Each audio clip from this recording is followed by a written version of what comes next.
कभी कोई प्रेत आत्मा मंत्र लिए हुए और नाम जापक कंठी बांधे वाले को स्पर्श नहीं कर सकती।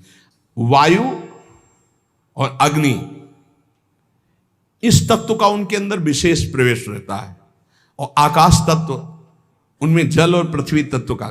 इसलिए जैसे देवता कोई रूप धारण कर सकता है, अंतर ध्यान कर सकता है, ऐसी उनमें शक्ति होती है, पर वो किसी को स्पर्श नहीं कर सकते। वो स्पर्श उसी को करते हैं जो बिल्कुल उनकी कैटेगरी के होते हैं। वैसे ही पापाचरण करने वाले, वैसे ही अब उनको पानी तो मिलेगा नहीं, तो किसी के ऊपर आवेश करके वो ऐसे पानी आदि पीने के लिए, या उसको ऐसे थोड़ी होते कि भगत के ऊपर भूत आ जाए। कभी आज सुना है आपने कंठी बांधे, तिलक लगाए, नाम जाप, कभी कहीं सुना है? मुझे तो आज तक ऐसा प्रमाण नहीं मिला कि कोई सी भगत के ऊपर आए हों। देखा है क्या कभी कोई? हाँ, नाटक ही करता हो भक्ति का तो बात अलग है कि वो, नहीं तो भक्त के ऊपर भूत कहां आएगा? पंचमहाभूतों का प्रभाव नहीं रहता, एक भूत क्या कर लेगा? इसलिए नाम जो, डरना मत।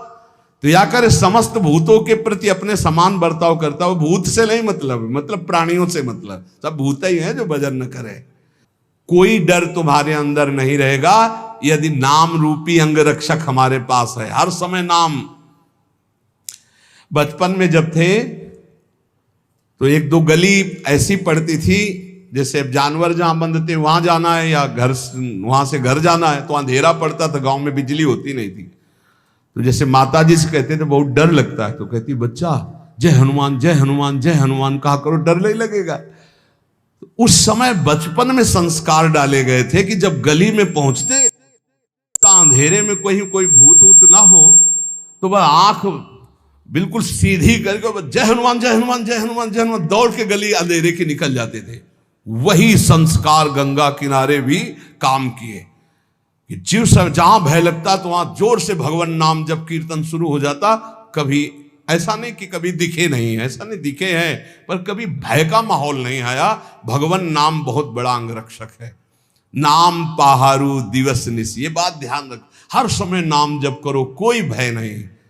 और भय है, अगर नाम जप नहीं किए तो भय ही भय है, और नाम जप चल रहा तो कोई भय नहीं। ये पक्का समझना, कभी कोई प्रेत आत्मा किसी भी भजन करने वाले का स्पर्श नहीं कर सकती, इतनी बड़ी ताकत नहीं। तो आपके गले में कंठी बंधी है, इसलिए कहते तुलसी जी की कंठी रखो। नाम जप चल रहा है, कभी कोई ब्रह्म राक्षस भूत प्रेत पिशाच अग्नि बैताल काल मारीमर कोई भी नहीं स्पर्श कर सकता। जिते विनायक शुभ अशुभ विघ्न करे नहीं कोई।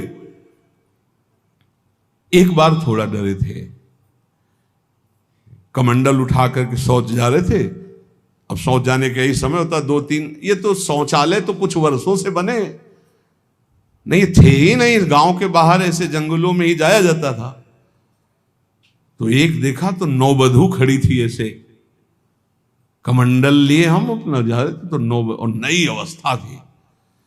तो विचार है कि जहां पुरुष, वो उधर माताओं के अलग वो क्षेत्र होते थे, उधर पुरुष नहीं जाते थे। जिस क्षेत्र में माताएं नित्य क्रिया करने जाती थी और जिस क्षेत्र में पुरुष जाते थे उधर माता, तो हमने कहा नौवधू है शायद, इसे पता नहीं यहां बैठना चाहती। तो रफ्तार बढ़ाई, जब रफ्तार बढ़ाई तो आगे देखा, वो इतनी जल्दी तो क्रॉस करके जा नहीं सकती। फिर भी मन को हम समझाए नहीं नहीं नहीं है, बच्ची है, दौड़ के चली गई होगी। तो हमका फिर तो झन भन आवाज आती।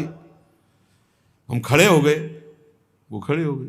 हमका शायद यहां सोच होना चाहती होगी। तो आगे बढ़े तो वो बढ़ने लगे। वह गांव तो बहुत दूर छूट गया, और ये बार बार आगे पीछे, वह कौन हो?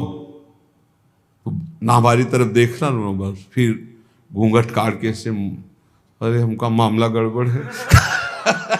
कमंडल का पानी ढरकाया समीर अपना नाम जप करते हुए। वहां कुछ नहीं था, लौट के देखा कुछ नहीं, थोड़ी देर में लौट के कुछ नहीं। देखो नाम चल रहा है तो ये अनुभव करो, कोई डर नहीं तुम्हें छुएगा। इसलिए हर समय डरते रहो, नाम जप करते रहो। एक हमने सत्संग में प्रसंग सुनाया है, एक पुलिसमैन जो है वो ड्यूटी करके आ रहा था, नाइट ड्यूटी। तो रास्ते में एक नवयुवती मिली, तो उसने कहा कि मैं रास्ता भूल गई हूं और आज आप अपने घर ले चलो। उसका ब्याह हुआ नहीं था, पवित्र भाव से वो घर ले गया। जब घर में ले गया तो फिर उसका अपवित्र भाव हो गया उस युवती का। वो तो घर ही था। सुबह निकल गई साथ, बड़ा खुश हुआ कि यार। दूसरे दिन फिर वहीं मिली तो उसने कहा आज तो घर नहीं भटकी होगी। बोले नहीं, कल से हमारी आपकी मित्रता होगी, अब हम रोज आपको यहीं मिला करेंगे। अब वो मानसिक शक्ति से युक्त वो पुलिस में, और वो प्रेतियोनि को प्राप्त, जिसे चुड़ैल कहते, ऐसी वो। अब वो तो महीना भर में वो सूख गया, पीला शरीर हो गया। वैद्य के पास गया तो वैद्य ने कहा कि ऐसी दशा किसी शारीरिक सहवास से नहीं होती, तुम्हारा कोई मतलब एक अलौकिक शक्ति है जो तुम्हारा शोषण कर रही, वो स्त्री नहीं है। उसने कहा फिर भी आप दवा हमें शक्तिवर्धन के लिए दीजिए, हम तो चलने लायक नहीं रह गए। तो पुरानी रद्दी में कहीं गीता जी के कोई परिचय में श्लोक जैसे लिखे तो पुराने उसमें गीता जी के श्लोक, उसमें उसने पुड़िया बना दी।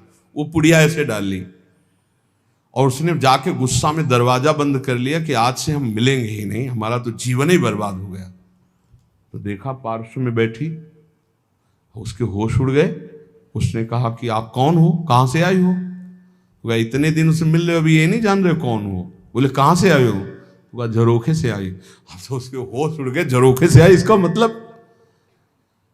तो उसने कहा दूर क्यों हो, तुम आते ही हमारे को स्पर्श करती थी, आज स्पर्श। बोले पुड़िया हटाओ जेब से।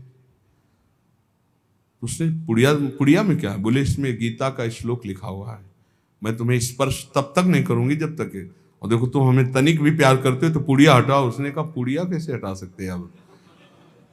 उस दिन वो बैठी रही पर स्पर्श नहीं हुआ और समय आने पर चली गई। दूसरे दिन उसने गीता का पूरा जेब में रख लिया और जहां आती ना यदा यदा धर्मस्य ग्लानिर्भवति, आना ही बंद हो गया।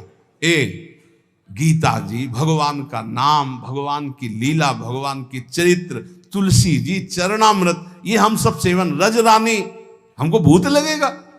नहीं भाई, ये कल्याण के लिए आते हैं, डरो मत। ये ना डरे कि वृंदावन में भूत है। क्या जानते हो आप? भगवत चरित्र पढ़ के देखो, जो ब्रज के भक्तों के चरित्र कैसे मिलते हैं, चरित्र जिनमें ऐसा। तो संतों से अपना कल्याण करने आते हैं, डरना नहीं। नाम है तो डर कैसा? बिल्कुल मत डरना। और जिसको डर लगे तो रात भर जग के भजन करना, और क्या बोले कमरे में। डर है नहीं, पक्का डर नहीं। अच्छा, भूत में भी तो भगवान है। एक बार नामदेव जी के सामने भूत प्रकट हुआ, खूब लंबा। तो उनका वाह प्रभु, हम जानते आप ही हो। तो वही मुरली मनोहर भगवान दिखाई दिए। कोई चराचर जगत में मत्ता परतरम नान्यत किंचिदस्ति धनंजय, भगवान की सिवा कोई नहीं। इसलिए खूब नाम जप करो, निर्भय रहो, स्वस्थ शरीर रहे, ऐसे आचरण करो, क्योंकि इसी शरीर से भगवत प्राप्ति होनी। शेष चर्चा आगे। श्री राधा वल्लभ लाल की।